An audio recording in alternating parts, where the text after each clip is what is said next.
right, everybody. I have a special guest here in my house, which is great. Usually it's Brent, but Brent's somewhere else in the world doing his music deal. So I am really glad to have fellow comic book artist and fellow Kiss fan, I must mention, David Day. Yes, thank you. Hi, nice meeting you. Good to see you, my friend. Yes, we met at a Kingston Comic Con. We were put beside each other, and I think you had a Kiss shirt on, and then as soon as I saw that, I was like, me and this guy are going to be friends. I knew we were going to be friends. Classic Kiss fans always seem to have a bond, right? We do. We do. So just before we get into what you do, are you going to see the final Kiss tour? No, because it's not hasn't the original guys. No, I seen them in 96 in Ottawa when it was. I always made a promise to myself when I got old, if I could old enough and go to a concert, I would go because I want the original Kiss. Yeah, that's my Kiss. Me too. I agree. They're still the best Kiss. The other guys are cover guys. Like get their own personalities. You don't need to rip off Peter and Ace. At least Vinnie Vincent came in and was like somebody different. Yeah, Eric Carr was somebody different. Hawks, Eric Carr was a good drummer too. So did you hear what Paul Stanley said on the Howard Stern show about the piss thing? Yes. Yeah, that was Paul Stanley, how dare you? Yeah. On here, I'm always calling out celebrities. I actually had a segment where I was burning celebrities. I was roasting them, and I was getting people don't like it when I make fun of Taylor Swift. Let's just say that. So I stopped doing it, but I still like to point my finger at guys like Gene Simmons and Paul Stanley. I feel I've given them enough of my money that I can do that. You can do that. Totally do that. Thank you. But yeah, so we are big Kiss fans, but we also both are disappointed in the attitude towards the original members. Which even if they had them out to do like the encore with them. Anything. Anything. But I'm glad that they're not falling into the trap. I couldn't believe when they didn't get paid equal money on the 96 tour. Right? Yeah, that was just like, come on, what's going on here? There's something wrong with this. Mathematics. It's not adding up. No, and then of course you hear all the things like, well, Peter Criss was never a good drummer. Ace was always too drunk. Well, Ace is on his 5th or 6th album since he left the band. He's just releasing a new one. And if you watch Peter, when he was I seen him 2 months ago. He was at this jazz fest and he was playing some jazz. Yeah, and I mean, there's nothing wrong with that drumming. No, nothing wrong with that. They just didn't want it, and they didn't want it to be about Peter and Ace. No, they can't control it. If they would have brought Peter and Ace in on the final, that's what it would have been about. That's what I didn't like about Psycho Circus. It was the fact it wasn't them as a group. It was them like doing the Monkees thing on their own little individual. When you saw that tour, did Paul Stanley go, okay, I got to get this side of the crowd to chant Wall, and this side Mart, because you could only get the CD at Walmart? Yeah. That was in Ottawa. Kiss. Yeah. So I saw them in Toronto, and Kiss was getting the crowd to chant Walmart, Walmart. Wow. And Gene Simmons says, well, rock and roll's dead, and it's not my fault. No, he's been commercializing for years. Wow. I think he forgets what he says. No. But a cool side note, my brother Gene had a fan letter from him in 70. He was still He's probably still moonlighting as a teacher. He was still a teacher then, and of course my brother Gene grew up in this, so Kiss to him was like, I can listen to it better and cooler in his mind, like the Stones and the Beatles. Yes. With stuff like that. I remember that whole attitude about Kiss, right? Yeah, I was little, but they were like superheroes who played rock and roll. That's why I liked them. They're like comic book that came to life. Exactly. And then played rock and roll. And then it was a comic book, and then it was like larger than life. The show was amazing. Oh yeah, it was great. Yeah. Okay, so let's stop giving Gene Simmons money here for a minute. Yeah. Tell everybody what you do and how you do it. And I am Gene Day's, Dan Day's baby brother. And there's 3 of us, and I would not be doing what I do for a living if it wasn't for Gene. He worked for Marvel from 77 until 82, and he had a heart attack. Danny was with him on every page all the way through there. Gene was doing 4 books a month, which is a big deal because Kiss only was doing Marvel was only doing like 20 books a month. At the time, they were machines back in the day. Well, yeah, and this is before machines. This was before. Well, he was the only one doing it. Nobody else could keep up to it. Well, that's a lot. But then again, there was the Day factory machine. Every page that Gene worked on, Danny worked on it too. Danny blacked it in, whited it out, erased it, tightened up the background, did all that. And he was doing that for 5 years. And then Danny was going off on his own by the time that Gene passed away. And I was getting groomed that summer to take over that job. I was 16, and I worked on the first 2 issues that Gene penciled, which was issue 68 and 69, which is the introduction of the Mandalorian storylines, which now they're worth collectors. I mean, they just went boom since the TV show came out. Yes, on it. So I was getting room for that. I drew all the spaceships. Yeah, I was 16 years old. Now, I will not joke to you. It was all not my creative input. I had him over top of my shoulder, micromanaging me, where the ships go and where they go and stuff on it. But the design aspect he was showing you. Well, put that over here, which is important, right? Yeah, blow it up, shrink it down, make one bigger, one smaller, and all those things. Oh yeah, the layout. Layout is really important. Kids, layout. When I teach the kids, like, well, and they're already going in on their finished copies. Whoa! What if you just moved this or added this? And they're like, oh, so I got to redraw a little bit, buddy. Well, he taught me that when you overlay figures and overlay ships, you get depth in a comic. And when they get good, they don't realize they're doing that. No, do they? It's like they do the page and they show you. You're like, my God, my eyes goes all around the page. And yeah. That's what I do. Well, Gene had the ability when he did his books, where it was like a dance. The figures would move across the page. He was the best storyteller. What a great way to describe that. I like that. He was the best, and that's what his true gift was his storytelling and his layout. More than Danny was a fantastic inker, and I have the ability. My brother Gene couldn't paint because he was colorblind. But I was doing, like, I was supposed to take over doing his painted work in '82 when he passed away. So I got his first job that was offered to him. Was my first job working for Chaosium doing a book cover, an RPG book cover when I was 17. Wow. Yeah. I saw a drawing. We'll show it here, and it's a skeleton driving a cab, and there's a girl in the back. That was in my book there. Shadows from the Grave. How long ago was that? That was in 85, 86. I was 20 years old. It was another one that whenever I have artists on the show, I always say that I always pull out a piece from your past that's like, just saw it on the whole screen. It was like, boom. I only did that. I only signed the contract for those 2 books. Really? Because I wanted to do that wraparound werewolf painting on the cover. Man. Some amazing stuff, friends. So what is that issue? What book that says Shadows from the Grave. Shadow from the Grave? Shadow from the Grave. Shadow from the Grave. And it's written by Kevin McCormick or McConnell. Okay, we'll show it on here. But I highly recommend if you're into the classic inking style and just horror drawing and such like that. If you're a beginner and you're getting into the industry, you can't do science fiction because you don't have the skills. Right. Science fiction doesn't work if it's done loose. Horror works if you're not quite talented enough to pull it across with the anatomy or anything else. If it's a little bit stretched or a little bit scratchy, it's horror. Right. It gives it a creepier effect. It makes it look older and gothic. You can do that. So that's why if you're going to be a movie director, we and my brothers talked about this a lot. Do a horror movie as your first movie, because if everything is the hands shaky or whatever, you can get away with that in a horror movie. Wow. Are you listening, writers? Young writers. Yeah, I love innovating. So the young writers that are coming up in these little, like the 8 to 10-year-olds that I'm teaching right now are so segregated in what they do. It's what they do. Yeah, well, there's someone like, I'm into anime, or I'm into this, I'm into that. Right. Me, I was always into horror comics as a kid, and into my idea was I didn't want to do comics. I went to my first comic convention. And I went, oh my God, I can't take these people. They're too nerdy. Right. To me, I grew up with Kiss. Yeah. My idea of not painting the Sistine Chapel, but was painting on the side of a van. That was cool to me. Yeah. I remember the Kiss van. I was the Destroyer cover, I think, if I remember all the correctly. Ken Kelly artwork on it, Frank Mazzetta artwork on it. Wow. That's the guys that I wanted to look like as my whole life. Well, see, our generation is different than these new comic book artists and such, because we actually went outside.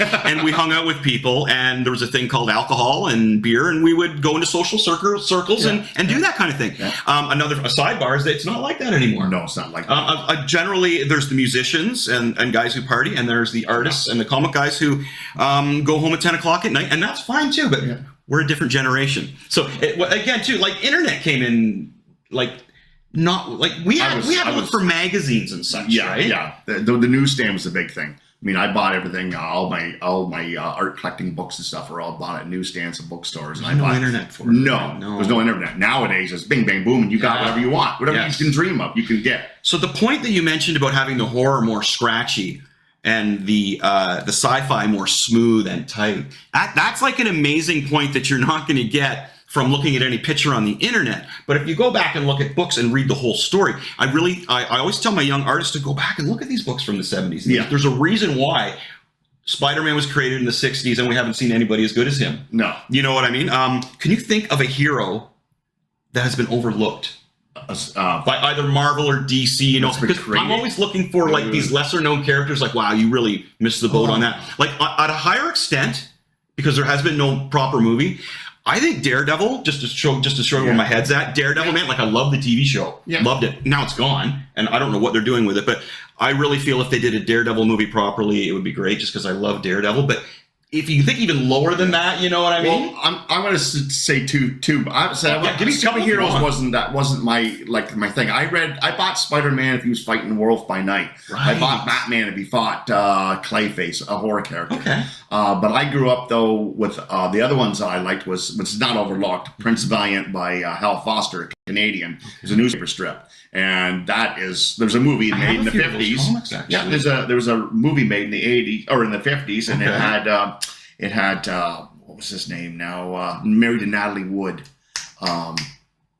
He was in Swift, and he was in Austin Powers. He plays number 2. Oh, I know who you're talking about. You know what I'm talking about. Yes, I do, but I can't think of his name. We'll throw it over the screen when we. Yeah, I can't remember his name either. That's okay. He played Prince Valiant, and then I liked in the 80s. I liked Rocketeer, the movie bomb. Ooh, okay. I like Rocketeer. Those are the kind of things that I liked. Something that wasn't really a superhero. That was like a hero, but it wasn't a superhero. Those are So Prince Valiant, that's Canadian.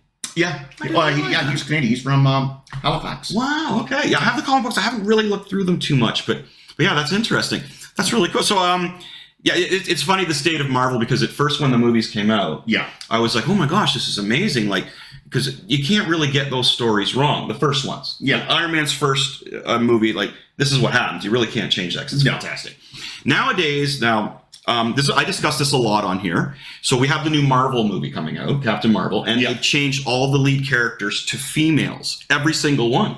Well, she started off being, can't say she, Captain Marvel started off being a guy, right. And then it went in the 80s, it went into being a female. Branched off. Because they didn't realize they didn't have enough female characters. Marvel didn't, because remember they started bringing in the 70s. You have Marvel in the 60s. Marvel in the 60s is all men. Yes. And then in the 70s, you started breaking, and you started getting your ethnic characters. You started getting your Shang-Chi. Yes. You started getting your Power Fist. You started getting Black Panther. Well, Black Panther came. Brother in. Voodoo was maybe a little before they called Doctor Voodoo. They came in a little bit, but they were side characters. They weren't a main character. Exactly. They didn't have their own starring. But they might have and they would last like 3 or 4 issues and. Right off the stands it went. It went that way. So they started bringing in the ethnic ones. Mm-hmm. And I see the movies are doing that now too. They're bringing in the different ethnic groups into it. Yeah, so no problem. I know. But I was just thinking, like, so when I watch a movie now, like when I watched the last Thor movie. No, let's not use that one. Yeah, I like. Here's the thing I'm thinking. Maybe I guess. It doesn't seem like one person wrote it. It seems like a script was in and then 12 people. I don't think anything now from Marvel is one person writing it. I think it is it's a shit show. We can say it's a table. I think it's a shit show. I think it is too. I think it's definitely since the Thanos storyline, it's definitely dropped down. There's 1 or 2 blips that I like. I like the Shang-Chi movie. I like the Peter Parker, the 3 Peter Parkers. Fantastic. It's done properly, right? Yeah, it's not like the Doctor Strange. Because those aren't changed to be changed. No. My only thing about the new Marvel movie, Captain Marvel movie, is that, okay, you have all ladies starring in the movie. Like, is that, okay, so now as a male, I'm like, I don't mind. Well, I don't mind, but at the same time, I'm kind of like, okay, I've just heard so much of that. Well, don't get mad, because it's a lady. So it's okay.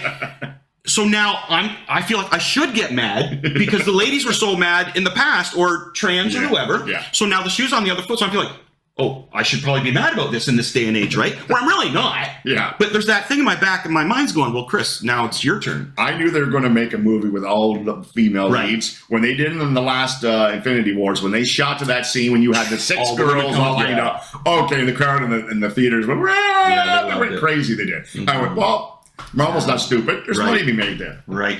But at this time, where nobody's liking Marvel movies, to do this is kind of like, wow, you guys don't get it anymore, do you? Like, you really don't get it. For one thing, they're behind. Yeah, because, like I said, they're trying to hit all the different markets now. I feel that's their agenda, because they don't want people in North America. Like, it never was, but they definitely are trying to get other countries into it. Too many people. They're forcing it into trying to write it. Let the good stories evolve. They've got 40 years. I remember growing up and going to conventions in 82, 83, and I remember saying, well, because Superman was such a phenomenal, great movie in the 70s, and it made such a lot of money.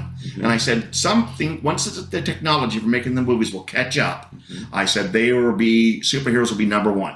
I said, because you have 50 to 80 years of a character where the supporting cast, their costumes are designed. You got stories to call upon, and you got all these different, and it's built in everybody's mind. So it isn't like Battlestar Galactica or Logan's Run where you got to hire somebody to design costumes that you don't know if it's going to go over because. Well, Batman's going to go over because it's outselling everybody else. Yet characters that time that weren't selling, that were in there, like Catwoman, that lasted like 3 issues and, went kaputsk. Yeah. Well, that's, that didn't go over. Don't make a Catwoman movie. No, exactly, right? Yeah. Because the audience ain't going to, they're not interested in what it is. Yes. Well, they're interested in the other ones. And then that's eventually evolved into what happened in the industry. Yeah, there's no like Stanley Kubrick. You give the guy the movie, and everybody just leaves him alone. No, Marvel doesn't work that way. Oh, I know, right? Or give the movie to Scorsese. He's bitching about everything, man. Just go to him and say, "Okay, Scorsese, make a movie. Pick any Marvel character you want." But Sam Raimi, though, did have his stamp on Doctor Strange. Yes, put his stamp on it. You know what I really like? I can't think of a Doctor. There's 2 of them, right? Just 2. There's just 2. I like both of them. And I like both of them. I like both of them too. I agree. I just watched on Saturday night on the corner. I watched Thor. Number 1 again. That's one directed by Kevin Branch, famous, actor there. He was in Harry Potter and many other things, Hamlet and everything else. He didn't have a clue how to handle it. And I don't like the first 2 movies of it. I like the 3rd movie of yes, Thor was great because we had 3rd, but I don't like the 4th one. Hate the first one, hate the second one, and hate the 4th one, but love the 3rd one. Get a little bit of Contest of Champions in there. Yeah, oh my gosh, with the Grandmaster. Oh, I laughed. It's not even work. So cool. Yeah, I really like Thor. And then it was funny because then, well, not funny, haha, but then Thor 4 comes out and it was like, same, I forget the gentleman's name who did the Thor 3. He did Wataki, Jojo Rabbit. Yes. Yeah, I don't know the director's name Taki either Waititi or something like that. I apologize. I could have tried to say his name and I'll fail. Yeah. So when I heard he was doing the movie again, I was like, oh, no. I think you need, I think that was, you can't do a movie like that again, especially with Gore the God Butcher. Are you kidding me? He is not going to get Gore the God Butcher. Because Gore the God Butcher he's so evil and vile and hates gods. Like and that's such a huge, and then the way he was just kind of jokey, almost like the Joker. I don't know, that kind of, that didn't hit me. No, didn't work. No. What is your all-time favorite Marvel movie? Do you have one? My favorite one, Captain America, the first one, the first Avenger. Because I like it because it has the period piece of the World War II. And to me, whenever I bought Captain America back issues, anything that had him to deal with him and Bucky going against the Nazis always had a special feel to it. Jack Kirby always had such a little tinge to all that Captain America. But even John Byrne, I bought John Byrne collection. I love John Byrne, He did a story with he did a great one. And I liked it too. Yes, I do too. The Captain America, there's so, if again, I'm looking, just put in Jack Kirby, Captain America art. There's always ones that pop up that I'm like, ooh, 7 years old again, just shivers, right? Like seeing the ones you could get a wall sticker on, or whatever, that iconic stuff. I just love all that stuff. And as I tell my younger viewers, really look into this old stuff. There's a reason why we haven't had a new superhero with the height of Spider-Man or Batman. That's 40s, right? Yeah. Jeez Louise, man. I think like we've had Venom. Oh, the 40s, like when it was created in? Yeah, that's what I'm saying. Like we haven't had. Well, the Spider-Man was created in the 60s. 62, 63, 62. Yeah. So, but nobody's created like a new hero. Deadpool, 89 maybe. Venom, 88, I guess, something like that. Maybe around those times. But it's not like, hey man, DC's going, well, we got this great new character. Everybody's going to love him. No, let's go back to Superman and let's. And there's a reason for that. Right? I think there's 2 reasons for that. Number one, I think the reason is, I think it's because you don't get any royalties from creating a character for somebody else. Why would you waste it on them and give them a good character? Back in the old days, they're paying, you're paying your mortgage with it and everything else. I mean, I get paid residuals for my reprints on the Marvel stuff. And the last check I got was $9. Wow. Now, I've got checks as high as $2,000, but I had to do like 80% of the book that got reprinted. Where I do like a section of it, and the inks, they're very small. So why bother on it there? Yeah. That's what I'm just saying. You know, No, that's well, Gene had a nice info, man. Gene had a nice thing where he had the credit, and we all the family we all liked it in the Master Kung Fu movie, Shang-Chi movie, you know, because he created the Death Dealer character, and so that was kind of nice to have on and stuff, and then the toys I bought. But I mean, there's no money from it. No. So what's your incentive as a creator to give Marvel more money? Makes sense. You go to Image lets you keep your own, or you just go on right? Kickstart now. Yeah.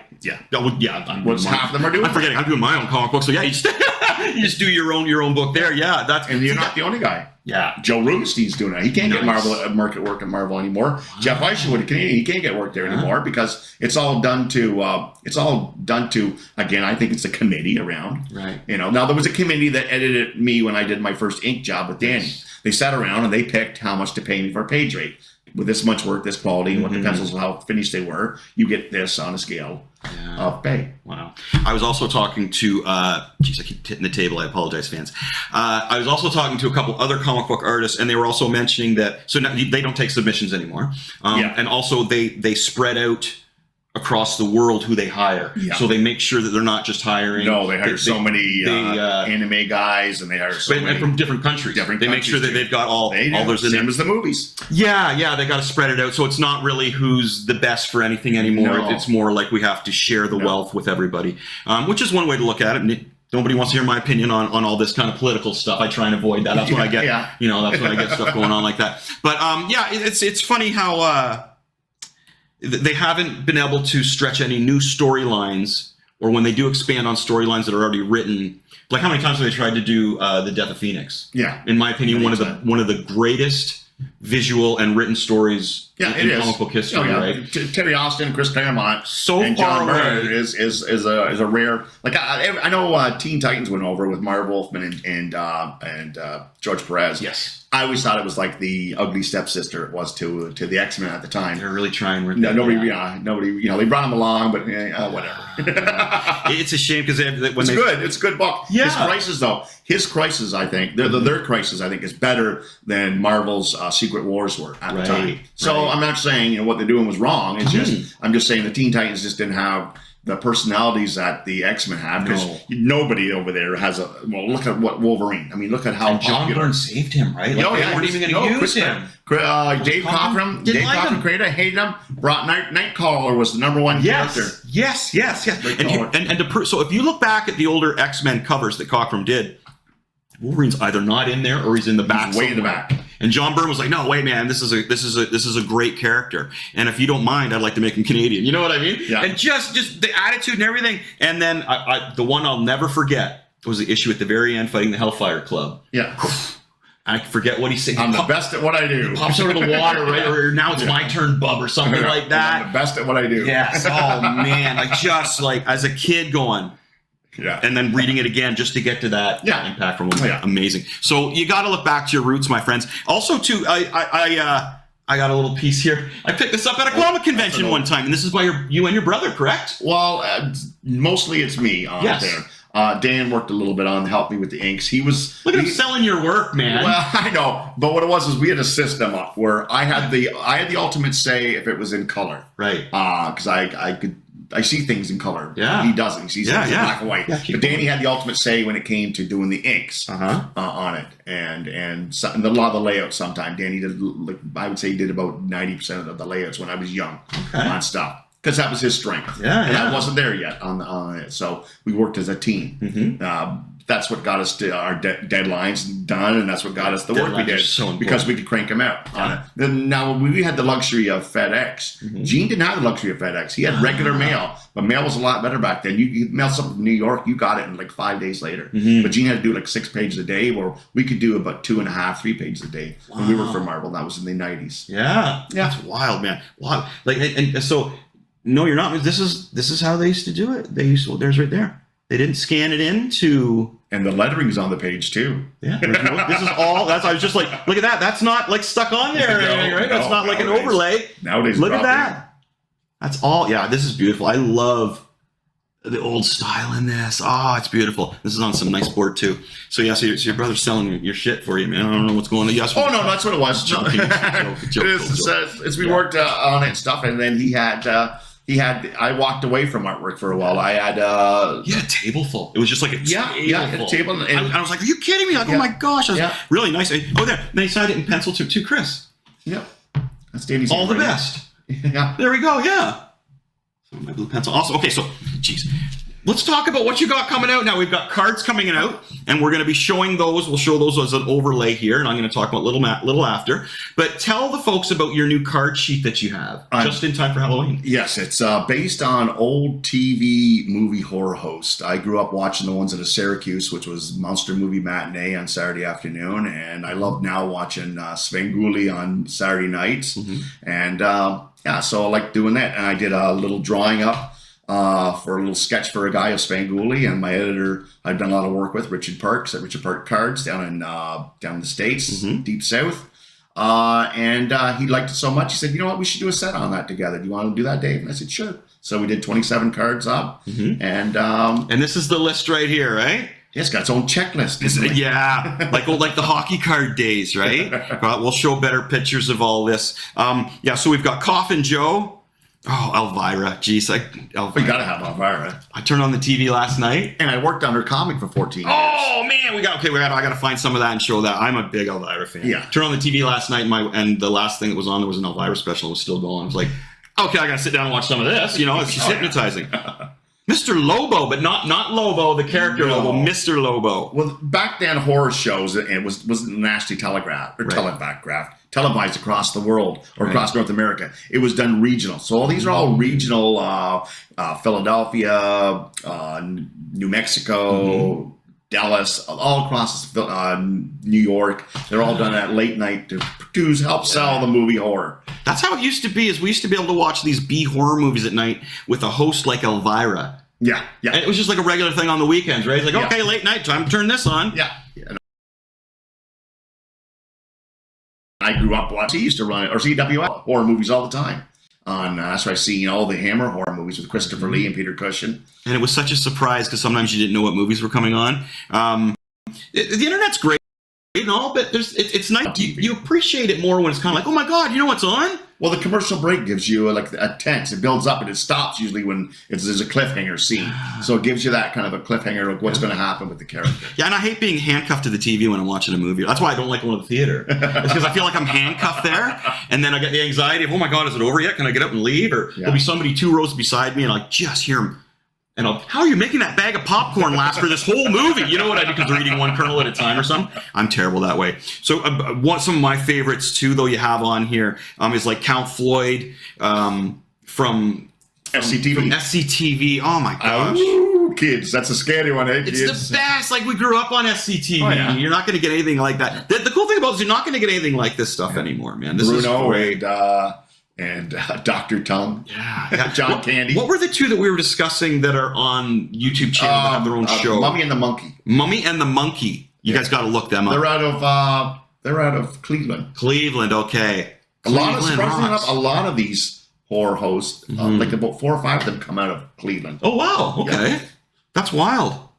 Yeah, there's some real... So what one was your favorite? Mine? Yeah, it was the one I watched as a kid. I can't even remember their name now. But I think it's Dr. Nitty Gritty. Okay. The Monster Movie. I know the show was the Monster Movie Matinee. The camera would start at the moat and work up in this model with the dried ice coming up and going to it. And then there'd be somebody knocking out at the gate. We got to let them in to watch the show and all those ones and stuff. So how do you distribute these cards? How does that work? Where do people get these? This was on a Kickstart, and it was on Richard's 10th Halloween set. Okay. And then he gave me some for me to sell, and I got paid for doing the job, of course. And then he gave me some free copies, and I've been selling them on. Just email me on Facebook, David Day.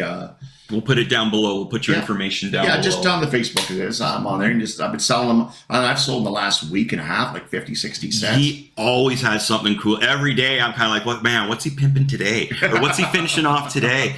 But you do like everything, man. Like there's Dungeons and Dragons stuff that I've seen, like, I don't know if it is, but it's that style. No, that's what it is. And I love that, man. Well, again, like the classic Dungeons and Dragons. But I'm not old. I go back to the beginning of Dungeons and Dragons. Right? Yeah, that's the thing is you don't see that much anymore. Like No. You know, you got to toot that stuff, right? They went into digital for a bunch of years. Dungeons and Dragons did. TSR, yes. And then it was Wizards of the Coast bought them, and I think Mattel owns them now. And they went into digital, and then what happened was the artists realized they got made the money for doing the job, but there was no sales from prints, there was no sales from originals, there's no sales from sketches. You sell all that sort of stuff. Then I've been dabbling and got out of that and dabbled into the fantasy world back again in the 90s and did it. Right. That's cool. Yeah. Well, if you get him on follow David on Facebook there, you'll see all the stuff that he's working on. It's really cool. Yeah, the magic altars are the big thing. I didn't know about it until 3 years ago. Really? 4 years ago. Yeah, a guy said, we'll do an altar. And I went, what's that? Yeah. And he said, well, you know when you have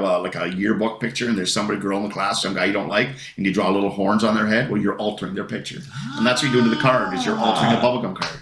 I thought it was altar as it's an altar. Yep. Alter as in you're like, altering it's an altar you're altering the card. So it started out being simple where you just grab like the character on there and you do horns on them and a mustache and stuff. And now I do elaborate. I paint over the whole thing. Wow. So you sell little cards? You sell larger cards? I sell just normal 2.5 by 3 inches of magic cards that I've done and of my cards, and I alter them. Right. And they sell for anywhere between $150 to $200 each. Wow. And mostly I sell in the States and Italy. Really? Yeah. That's wild to find out where everybody buys from you. Yeah. And that's I was amazing. doing a lot for China, and China kind of dried up here in the last 6 months with the tensions. Everything that's going on. Yeah, everything going on right now. Yeah. With the humans doing their human things. Okay, so we're going to wind up here, my friend. What is your favorite horror movie? Because my favorite horror movie? Give me a couple, you know what I mean? I would have to say, I like The Thing, the remake Thing. The John Carpenter one. And most of John Carpenter's horror movies I liked. I grew up watching those ones. I go back to some of the older stuff, like the Hammer horror vampire movies. I really love the new movies. I love the It. The new It. Right, yes. I like the old Emerson Curry ones, yeah. But the new ones, I like them a lot. Have you seen Hereditary? No, I haven't seen those ones. No, I don't like ghosty ones. They don't really do it for me. I like monsters. Yeah, this one is more of a cult. Yeah. I don't want to, but it's the guy worshipped Stanley Kubrick. I was going to say Joe Kubrick. Stanley Kubrick. And the movie Hereditary is just, it's more of a mind screw. Where you're like, what the hell is actually going on? It's really well written. I think you might like it. Yeah. There's some scenes in there that you want to rewind and watch again. Yeah. His movie. He did Midsommar as well. Yeah. Have you seen that? No. Okay, that's another one. You're just see those ones. I'm not. I kind of stay away from them. Yeah. I like Saw. I gotta blow my nose. I got the same thing. My cats, I have all the hair flying around. Yeah. We'll edit this part out. Okay. Or maybe not. This will be the best part of the video. I don't care. I don't either. I'm an old man now. Dude, we're glad.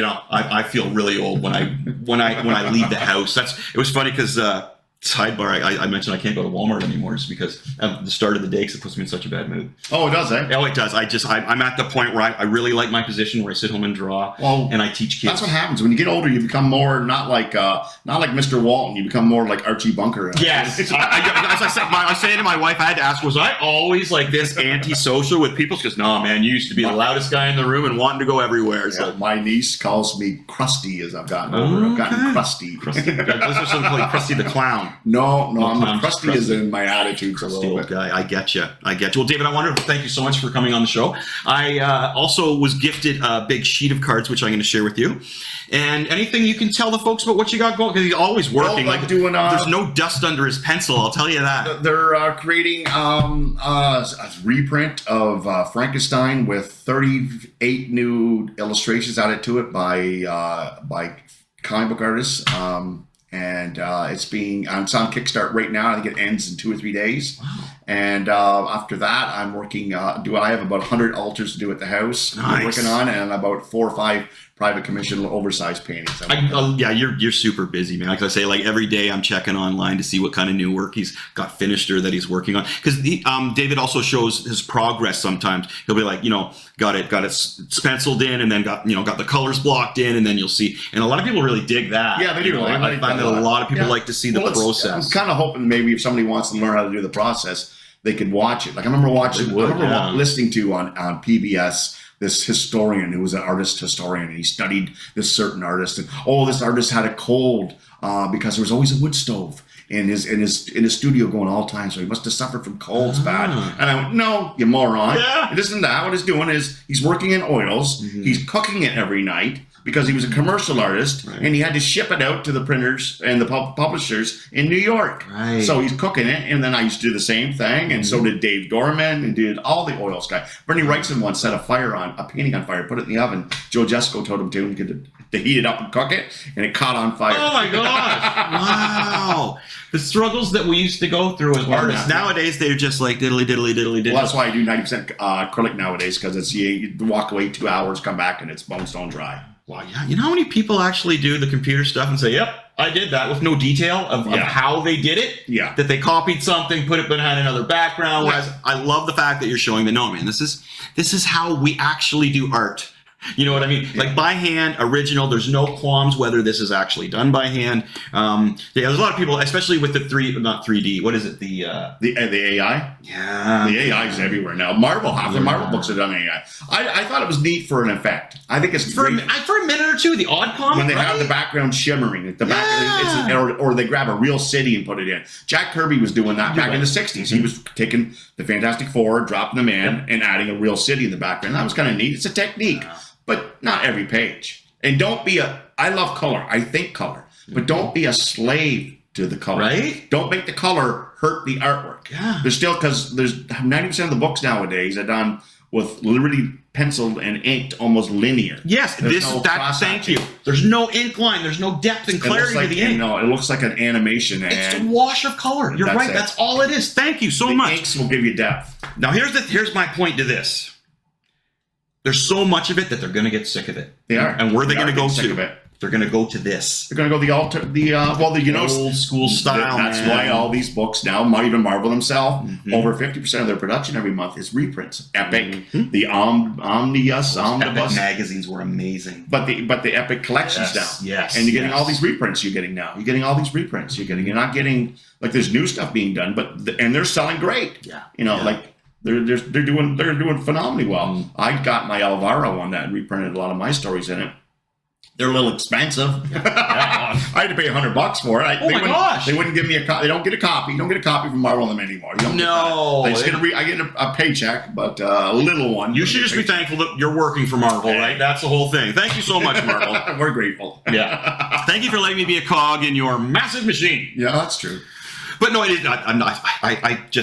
I'm so disappointed in Marvel lately. I just had a hard time. It's not just Marvel. It's all of them. No, it is. You're correct. You are correct. It's not just Marvel. It's all of them. That's why, I grew up in the time of the, when it started independent publishing was comic shops not being newsstand, but being comic shops. So direct to them. And then even Marvel was selling you. That's why you could buy an old comic book and you see a stamp or you see the code. Yes. Well, the code was sold through the markets and newsstand, and the one that had the Superman's face on it or the character's face on the bottom and the white square, black and white, those ones sold to the comic stores. So they had that, they did. And that's when you had comic book companies like Comico, Eclipse, Dark Horse, Now Comics, First Comics, all these ones were coming out. And all the great comic books are in there. You've got Tim Truman's Scout. Right. You've got Howie Chaykin's American Flag. You've got, Danny's Aztec Ace. That's a classic too. Yeah. And you've got all these ones, and they're getting reprinted now. They are too, because you can't go back and find them. If you can find them, they're expensive. Right. So hopefully we're gonna get I think it's coming back. It's funny because I'll have people on the show and they'll drop their political opinion on me about something, and I'll be like, okay, whatever. And then some just say, well, when Stan Lee and Jack Kirby created Spider-Man, and no, they didn't. Yeah, it was Steve Ditko. Then I get excited, right? Yeah. So that's why with Marvel right now, I just take it a little personally. Well, because the things that they're doing with some of the characters in the movies, I know why they're doing it, and it's like, you guys, like, I could think of 10 people that I know that are like under 18 that could write a better story than they're doing right now. Even in the 90s, when you got a script from Marvel, it was about this big writing. Wow. It's all your script. Not the pages. No, but the script. The script on one single piece of paper, and that was the script. Marvel always allowed the artist to plot and lay the book out. Oh, okay. DC was not. DC was Superman enters in the left panel. There's 4 pals on the plane. He's got to go here. He's got to get a teacup. He's got to go and it was all just telling exactly, and the word balloons are this way here. Right. And there's no creative input from the artist. Yeah, Man. That's again, they're doing that with the movies and everything that's Yep. coming out. They're over-examining everything, Over-examining everything. worrying about it. Well, you know what? What's going to happen is Deadpool's going to come out, and it'll probably be really, really good. I would love it if maybe Ryan Reynolds would fund and take on a Wolverine movie so that it could be done properly by one person, kind of thing. Like, Yeah. it's just if he says, "All right, here's how it's going. Yeah. Here's my money to fund it," which he seems to be doing. But we'll see. Again, we got our old school artists like you and myself, right? That are keeping the flame alive. So I say I could go on forever with you, my friend. I'm going to say goodbye one more time. Thanks for coming out, my friend. So Kingston, Ontario, we're both comic book artists here. I'd like to thank you for coming out, my friend. I search out David Day and comic book artist on Google, and you'll find all the things. Go to Facebook, and thanks for coming out, buddy. Yep.